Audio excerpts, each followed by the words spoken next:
સિમલક શાળામાં પ્રજાસત્તાક દિનની ઉજવણી કરવામાં આવી।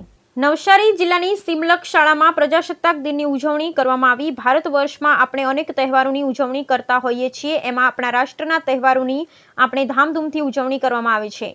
15 ઓગસ્ટ અને 26 જાન્યુઆરી ભારત દેશ આઝાદ તો થયો, પણ આપણી પ્રજાના હાથમાં સત્તા આવી 26 જાન્યુઆરીના રોજ। ત્યારબાદ સાચી લોકશાહીની શરૂઆત થઈ। જેમ જેમ આઝાદીના દિવસો વીતવા લાગ્યા તેમ તેમ માણસ સ્વતંત્ર અને પ્રગતિશીલ બનવા લાગ્યો।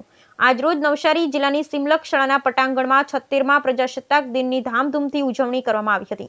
શાળાના ભૂતપૂર્વ વિદ્યાર્થી એવા વિદેશથી પધારેલ મોઘેરા મહેમાન હાજી અહમદભાઈ સુલેમાન હાંસના હાથે ધ્વજવંદન કરવામાં આવ્યું હતું। સૌપ્રથમ રેડ દ્વારા મહેમાનને આમંત્રણ આપવામાં આવ્યું હતું। સૌપ્રથમ પરેડ દ્વારા મહેમાનને આમંત્રણ આપ્યું હતું। ત્યારબાદ ધ્વજવંદનને સલામી આપી ઝંડા ગીત, રાષ્ટ્રગાન બાળકોએ ઝીલ્યા હતા। પ્રાર્થના દ્વારા કાર્યક્રમની શરૂઆત કરી। કાર્યક્રમનું સંપૂર્ણ સંચાલન શાળાના ઉત્સાહી શિક્ષક શ્રી જાકીર મોમીને કર્યું હતું।